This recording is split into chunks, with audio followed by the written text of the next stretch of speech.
Kalau udah jelas, bilang ya. Jadi aku nggak nunggu lama-lama.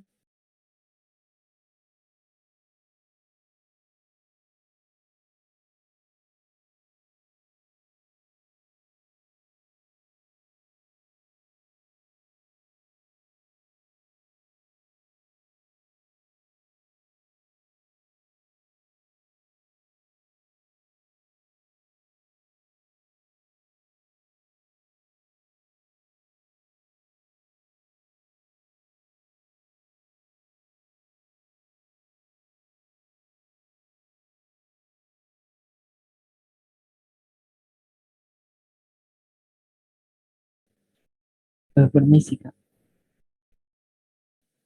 Iya, kalau bisa dijelaskan secara singkat tidak apa Kak? iya bentar ya.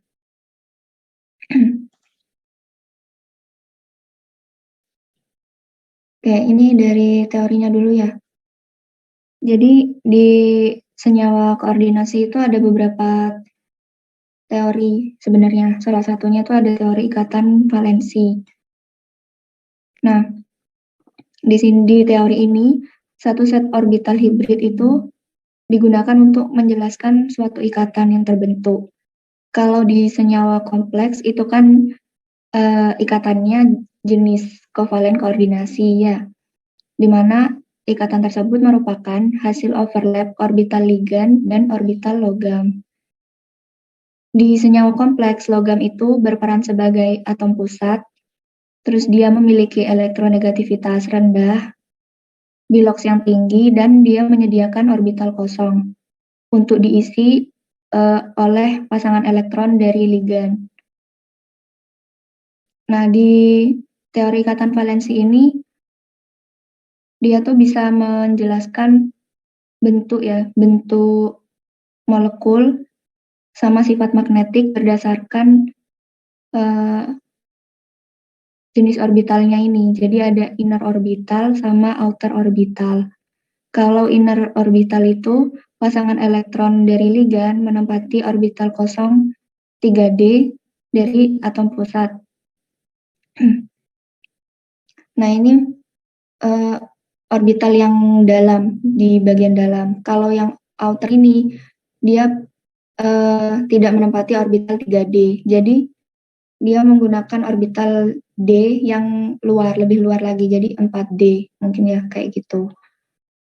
Nah, untuk sifat magnetiknya itu ada dua. Kalau dia magnetik, semua elektronnya berpasangan. Kalau paramagnetik, ada elektron yang tidak berpasangan. Nah, ini untuk nomor 1 ya. Ini kan diminta untuk menentukan hibridisasi bentuk molekul dan sifat magnetik. Kalau pakai inner orbital dan outer orbital. Jadi di kompleks yang pertama ini ada CONH3 6 kali dengan muatan 3+. Pertama kita harus tahu dulu nomor atom dari CO. Jadi bisa tahu juga jumlah elektronnya ada berapa. Kemudian ditentukan dulu muatan dari atom pusatnya. Di sini muatannya kan CO3+. Nah, lalu kita bisa dapetin elektron valensinya. Jadi di sini ada 6 elektron valensi. Untuk pengerjaan yang inner orbital itu ada 4 tahap gini ya. Jadi ada keadaan dasar, terus ada eksitasi atau penataan ulang.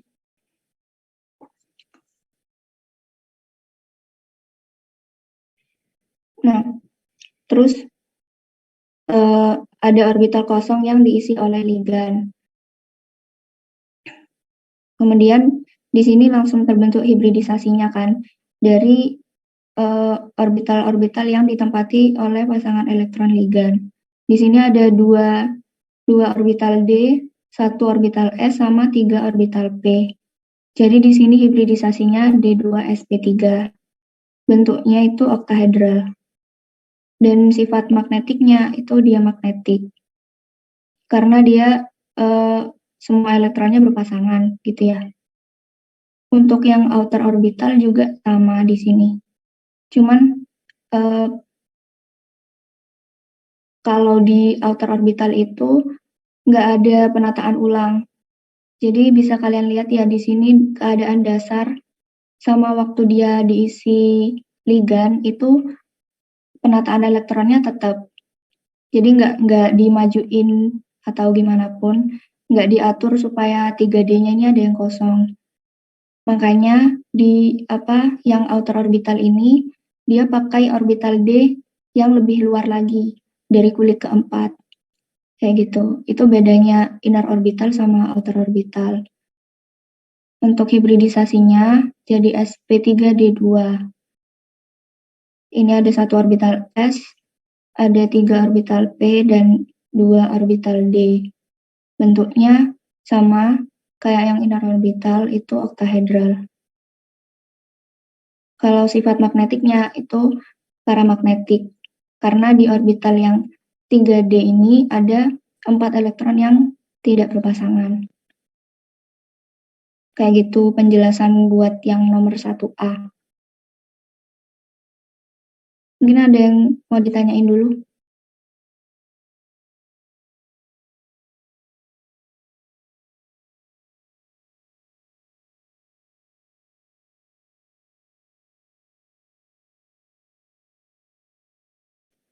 Berarti Kak, kalau semua yang outer orbital itu sifatnya paramagnetik.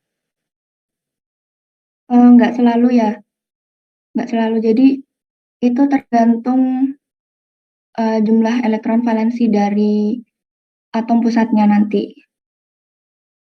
Gitu. Jadi ini, bentar, lihat yang 1B.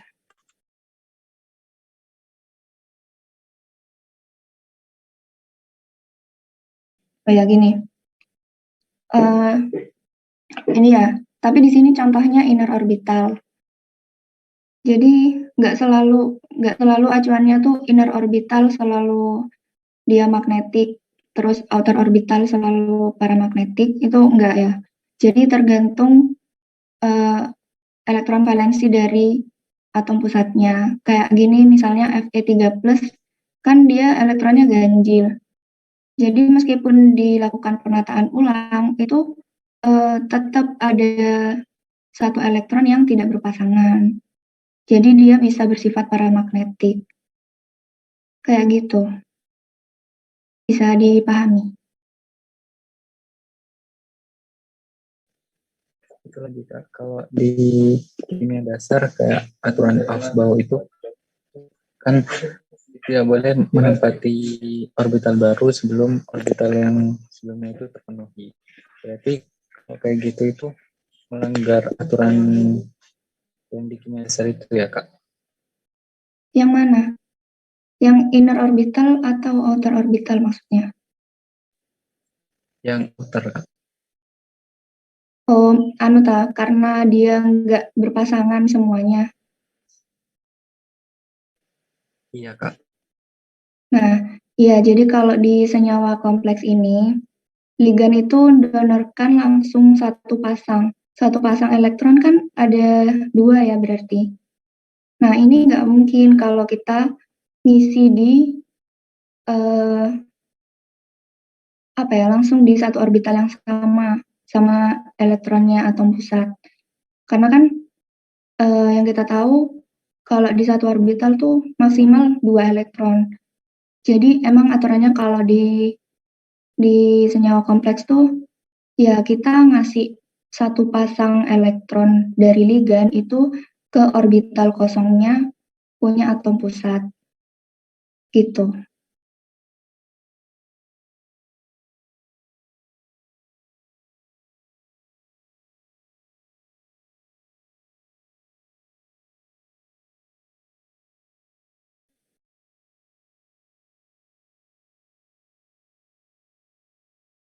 Gimana?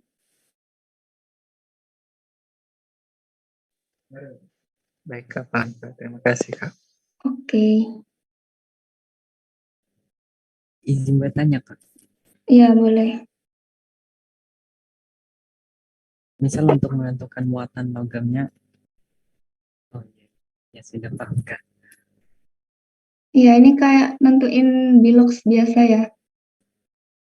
Iya, maksud saya kan ferrum itu ada yang plus 2 plus 3 sampai plus 6. Berarti dari muatan ionnya itu ya, Kak? Iya, iya, benar. Iya, Kak. Oke. Oke, nah ini aku masih tahu perbedaannya lagi ya. Kalau di yang poin A sama C tadi kan bentuknya itu sama-sama oktahedral. Nah, kalau di NiCl42- di sini itu dia menunjukkan kalau inner orbital itu nggak selalu oktahedral. Jadi ada yang bentuknya bujur sangkar juga. Jadi kalau inner orbital tuh ada dua bentuk ya yang mungkin. Nah, itu ada bujur sangkar sama oktahedral.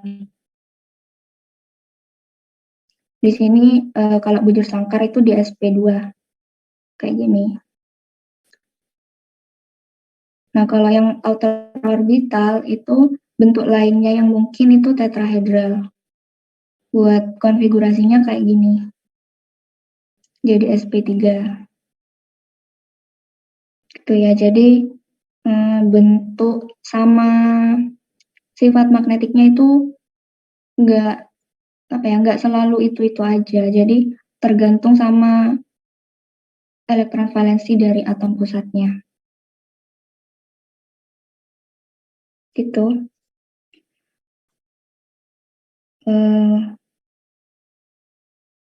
Oke, ini sama sih caranya. Sama-sama kayak tadi langkah-langkahnya ya. Cuman di sini ada penjelasan kenapa teori ikatan valensi itu gagal dalam menjelaskan tentang kompleks CuNH3 4 2+.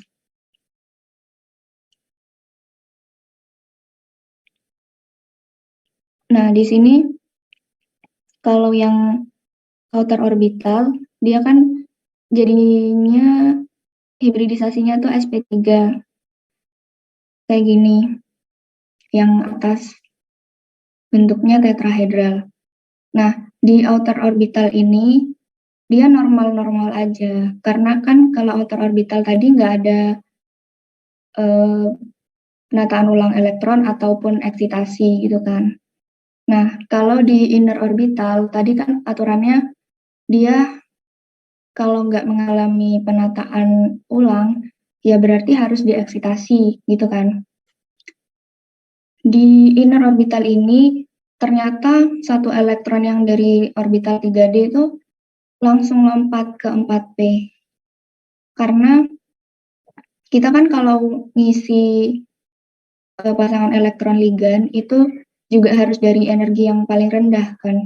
Karena nggak mungkin misal kita eksitasikan satu elektron tadi ke 4s, kan nggak mungkin kalau ligannya itu di 3D sama 4p tiga-tiganya.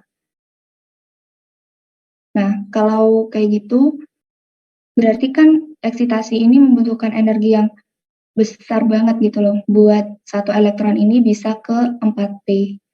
Jadi ini kenapa dia gagal gitu dalam menjelaskan tentang senyawa kompleks ini. Jadi ini ya ada 3 poin untuk alasan-alasannya. Yang pertama, promosi elektronnya itu membutuhkan energi yang lebih tinggi, kayak yang aku jelasin barusan. Terus elektron yang dipromosikan itu tidak terlihat seperti sedang pada orbital 4p. Maksudnya gimana? Gini ya, kita kan kalau melihat hibridisasi itu cuman berdasarkan ini, gimana kita masukin elektron dari ligannya gitu kan. Jadi yang dilihat itu di sini hibridisasinya cuman dsp2. Padahal kita juga pakai orbital P yang orbital ketiga dari P ini buat eksitasiin elektron dari atom pusatnya. Tapi dia nggak terlihat gitu maksudnya. Yang kebaca cuman dsp2-nya aja. Nah, maka dari itu TIV dianggap gagal dalam menjelaskan kompleks ini. Itu penjelasan buat nomor 2. Mungkin ada yang mau tanya dulu?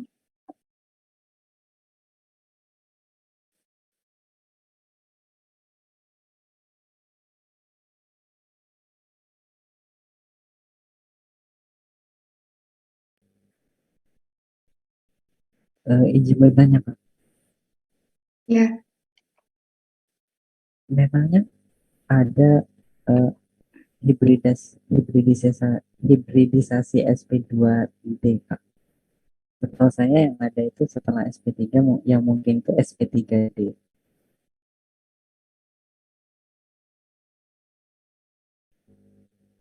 SP3D.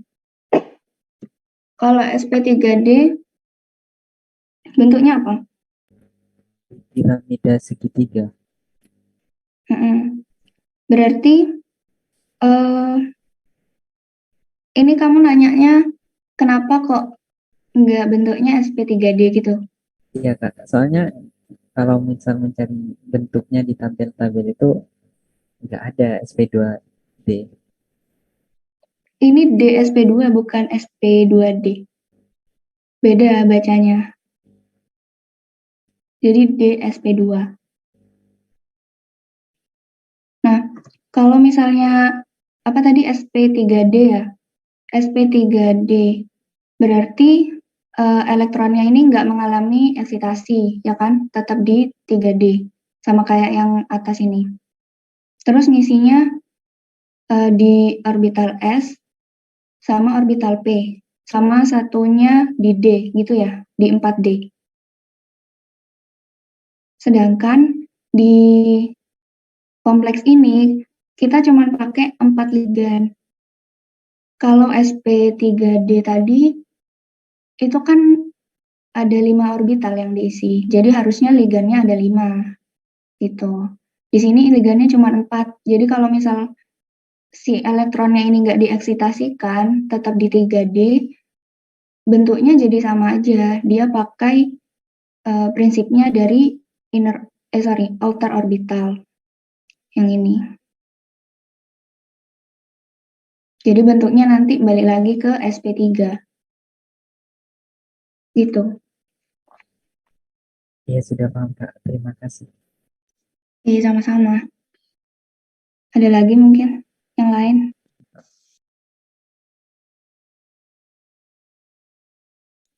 Izin bertanya, Kak. Iya. Berarti kalau misalnya dari outer orbitalnya itu eh, gagal, terus kalau inner orbitalnya itu berhasil, juga dianggap eh, belum bisa menjelaskan eh, tentang kompleksnya itu, Kak. Iya, benar. Soalnya kan di teori ikatan valensi itu mencakup dua dua jenis hibridisasi tadi ya, yang pakai outer orbital sama inner orbital. Jadi kalau satunya gagal tetap dibilang gagal gitu.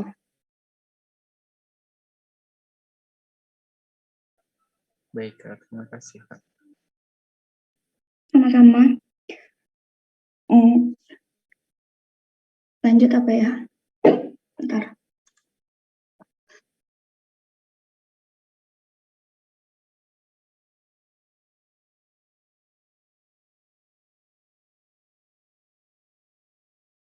Oke, berarti sekarang lanjut ke soal nomor 3.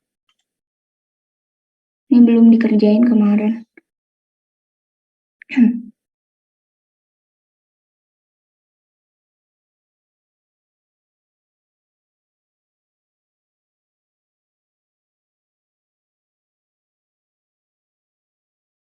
Bisa dicoba dulu ya yang soal nomor 3.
Gimana, ada yang udah bisa? Mungkin dari angkatan 2020, soalnya kan udah nempuh ikatan kimia.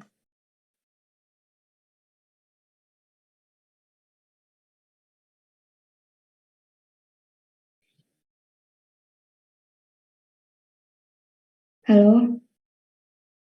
Alfi sama Rani ada nggak? Ada Mbak, tapi lupa. Lupa. Oke. Ya wes, kalau gitu dibahas aja ya. Untuk yang nomor 3.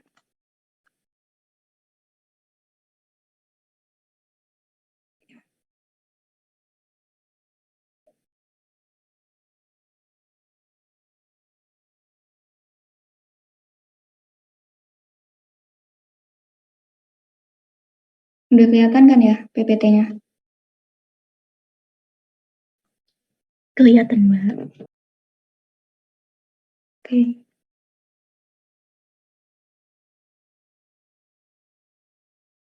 Oke, jadi di sini mungkin yang bikin bingung itu karena ada momen magnetiknya ya. Jadi di sini rumus untuk menentukan momen magnetik itu kayak gini. Jadi momen magnetiknya sama dengan akar N dikali N plus 2. BM ini satuannya ya. Kepanjangannya itu bor magnetik. Terus N-nya ini merupakan jumlah elektron yang tidak berpasangan. Jadi yang pertama, seperti biasa kita tulis dulu ya yang diketahui sama yang ditanya apa. Biar lebih mudah buat nyelesain soalnya. Nah terus langsung aja dimasukin ke rumusnya. Jadi tadi momen magnetiknya kan 1,7. Nah ini 1,7 sama dengan akar N kuadrat plus 2N. Ya, jadi ini langsung dikaliin aja jadi N plus 2N. Nah, setelah itu, karena kita mau cari nilai N-nya, berarti kan akarnya ini harus dihilangkan dulu. Caranya dengan dikuadratkan. Dari kedua sisinya nih dikuadratkan. Nah, 1,7 kuadrat itu kan 2,89. Nah, terus yang ruas kanannya jadi N kuadrat plus 2N. Nah, terus biar kita lebih mudah buat nentuin nilai N-nya, kita bulatkan nilai desimal ini. Kan kalau 2,89 berarti kita bulatkannya ke atas. Jadinya 3. Nah, 3 sama dengan N kuadrat plus 2N, kita buat 0. Kita jadi sama dengan 0 gini. Jadi N kuadrat plus 2N min 3. Nah, kalau dari sini kan udah bisa ditentukan nilai N-nya. Di sini berarti kan N min 1 sama dengan 0 dan N plus 3 sama dengan 0. Jadi nilai N-nya ada 1 dan min 3. Di sini yang kita pilih itu nilai yang positif. Kenapa? Karena tadi kan N ini mewakili jumlah elektron. Namanya jumlah berarti kan nggak boleh negatif ya. Apalagi di sini elektron. Nggak mungkin elektron itu jumlahnya negatif. Nah, terus kembali lagi ke ini penentuan elektron valensi dari atom pusatnya. Di sini karena muatannya itu 2 plus ya, CO2 plus berarti kita punya 7 elektron di orbital 3D. Kayak gini keadaan dasarnya. Terus penataan ulang. Bentar.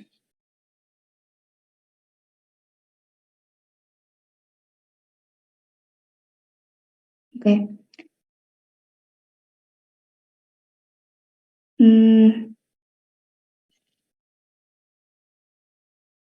Oke. Jadi ini udah ini kan udah mengalami penataan ulang elektron. Akhirnya cuman satu elektron yang tidak berpasangan dan ada orbital kosong di 3D. Berarti dia pakai ini kan inner orbital ya. Terus langsung aja diisi orbital kosongnya pakai pasangan elektron dari ligan. Nah, di sini didapatkan hibridisasinya itu DsP2. Untuk bentuknya sendiri itu bujur sangkar ya. Nah, sifat magnetiknya paramagnetik. Kenapa kok ngerjainnya pakai yang inner orbital gitu kan? Karena kita tadi nargetkan jumlah N-nya ini 1. Jadi elektron yang tidak berpasangan itu harus ada 1. Misalnya kita pakai outer orbital, berarti kan nggak perlu penataan ulang ya. Di sini berarti jumlah elektron yang tidak berpasangan itu ada 3. Nah, ini kan udah nggak sesuai dengan hitungan awal tadi. Berarti kita menyelesaikan soal ini pakai yang inner orbital. Jadi kita cuman ada 1 elektron yang tidak berpasangan. Gitu. Mungkin ada yang mau ditanyakan dulu. Oh, Mbak Karin tadi minta tolong diulang yang kenapa kok cuman harus 1 aja gitu Mbak yang nggak boleh berpasangan. Oke. Kenapa kok cuman 1 aja yang nggak boleh berpasangan? Karena dari hasil perhitungan ini ya, dari rumus momen magnetiknya, kita dapetin N itu ada 1 sama -3 gitu kan. Nah, sedangkan nilai yang kita pakai ini yang N sama dengan 1.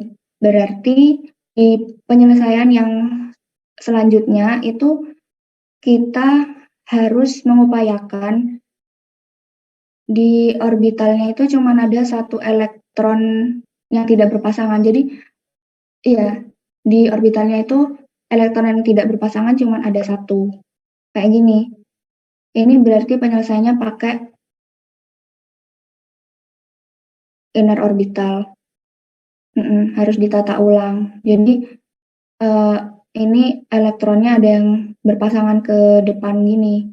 Jadi sisa 1 aja yang nggak berpasangan, kayak gitu. Jadi menyesuaikan sama nilai N yang kita udah dapetin di awal. Gitu, bisa dipahami tah? Mbak, baru ingat Oke.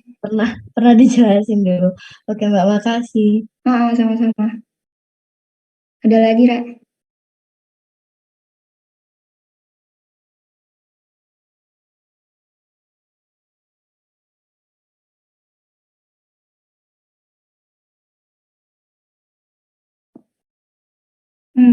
Kalau misal nanti dapat nilai N dua-duanya positif, gunakan yang mana?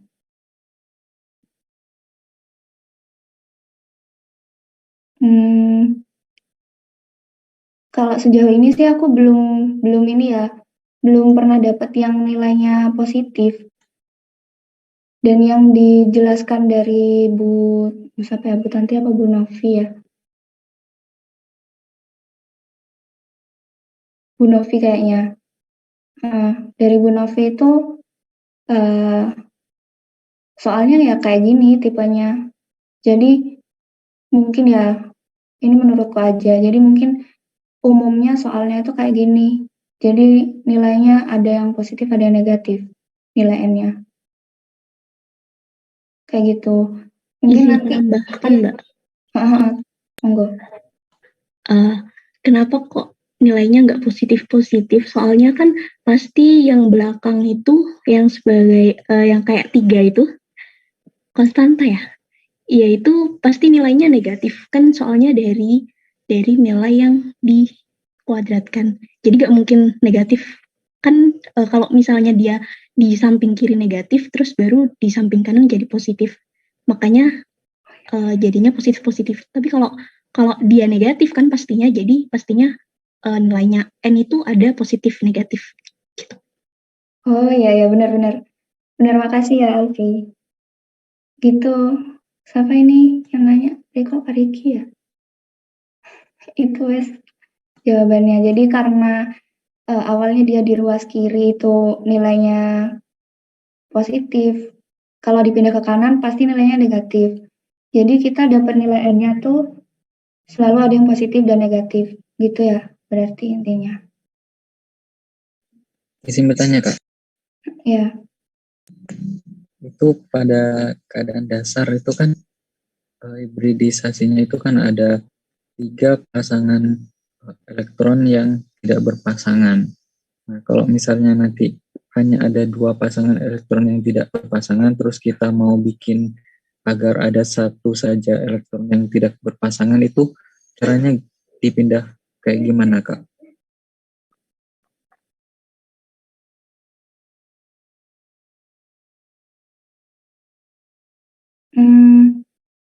menurutku ya ini jawaban sepemahamanku aja. Menurutku itu nggak memungkinkan karena satu-satunya pilihan ya bentar. Enggak sih, nggak ada pilihan sih. Nggak bisa ya. Kalau misalnya ini cuman ada 2 elektron yang tidak berpasangan, ya mau nggak mau eh, dia N-nya 2 atau iya mau mau nggak mau N-nya 2 kalau kepingin pakai inner orbital gitu karena kan ya udah jelas satu elektron ini pasti bergabung sama elektron lain yang tidak berpasangan gitu. Iya gitu.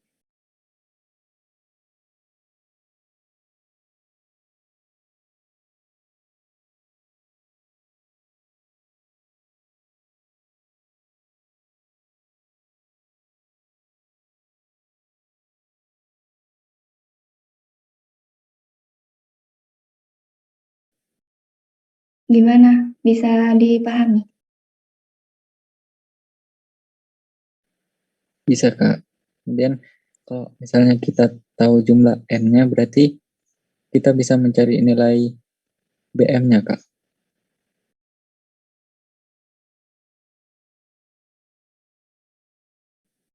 Iya, iya bisa. Terus itu kan ada pembulatan. Nah, pada bagian pembulatan berarti kita dapat nilai M yang sudah dibulatkan nanti, Kak. Iya, kalau kita ngitungnya dari nilai N yang kita punya, terus dicari momen magnetiknya, ya berarti kita dapat nilai yang yang udah dibulatkan.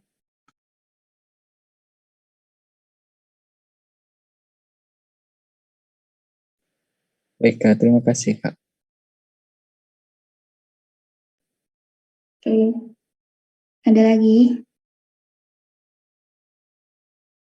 Kalau udah cukup, kita lanjut nomor 4.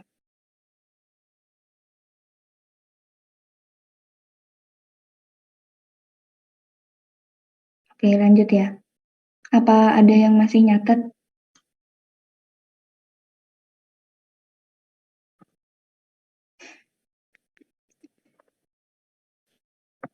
Oke, dah lanjut aja.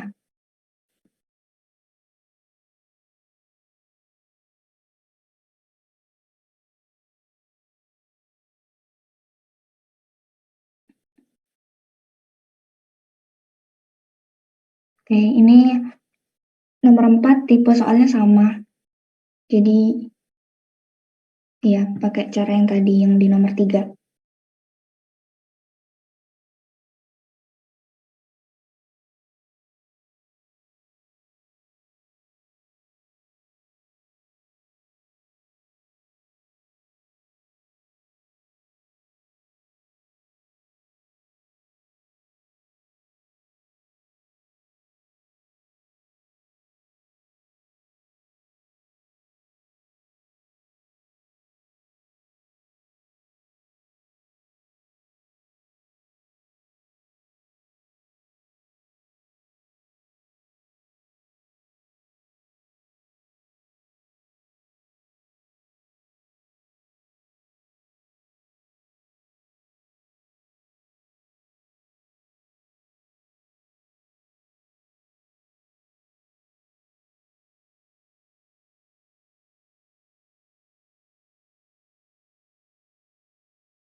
Gimana, Re? Ada yang udah bisa? Nomor 4.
Ricky bisa, Ricky.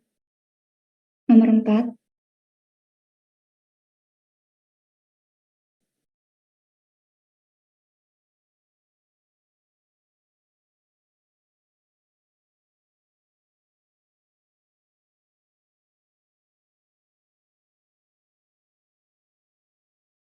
Masih ngitung ya.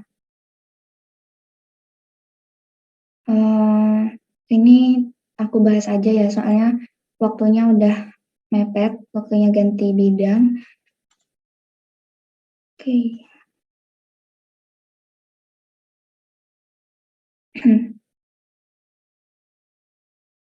Ini yang nomor 4.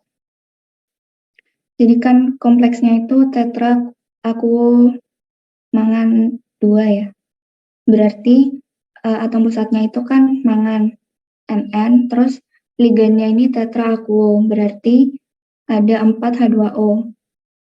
Terus muatannya 12 di sini ya, ada 2 ini dari namanya.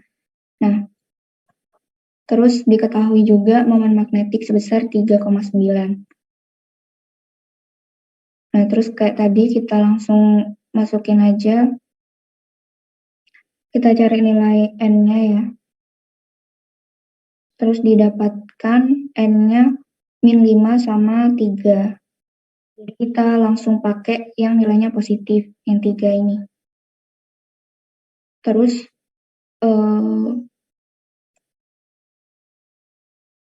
kita cari dulu berapa elektron valensinya. Di sini karena Mn 12 berarti dia punya 5 elektron di orbital 3D.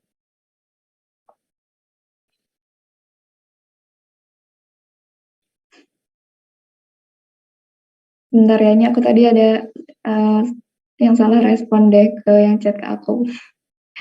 Iya, ini ternyata pakai penataan ulang ya. Karena pertama itu dia ada 5 elektron, sama-sama nggak berpasangan. Habis itu kita harus bikin 3 elektron yang nggak berpasangan, berarti satu elektron pindah ke orbital depan sini ya. Jadi ada 3 yang tidak berpasangan kayak gini. Ini pakai inner orbital, terus hibridisasinya di sp2, bentuknya bujur sangkar.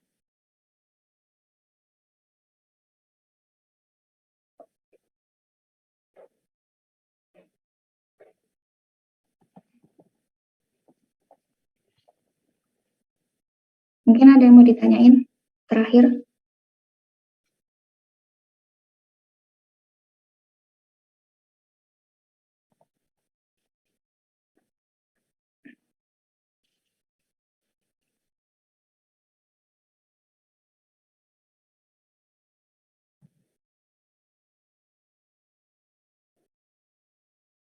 Hmm.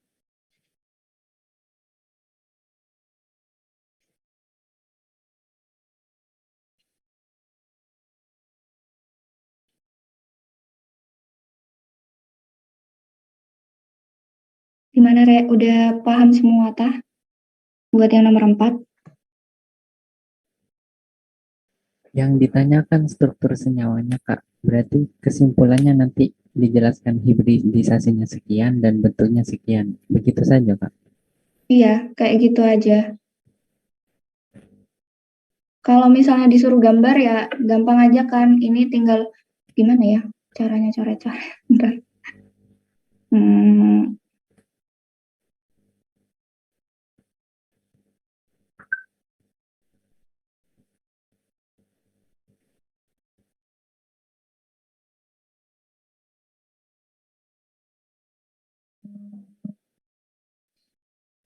eh, bentar ya.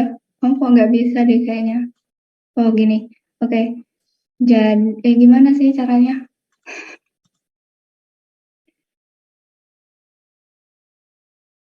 Nah, kalau misalnya disuruh gambar berarti MN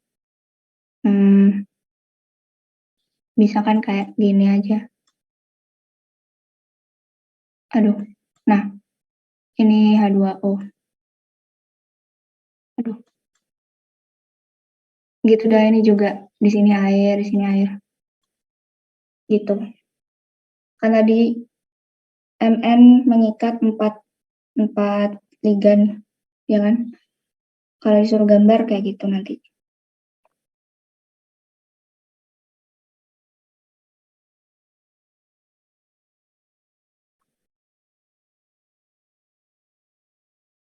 Udah jelas kan ya?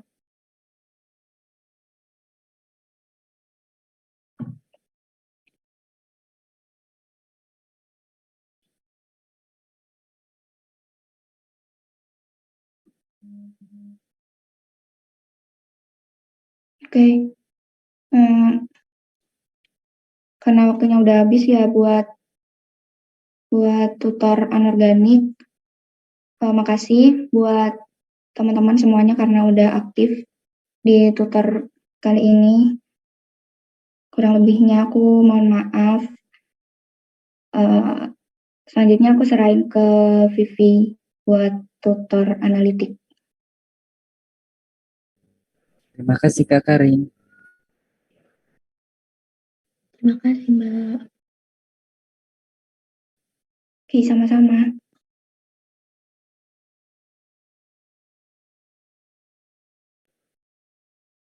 Oke, makasih Karin.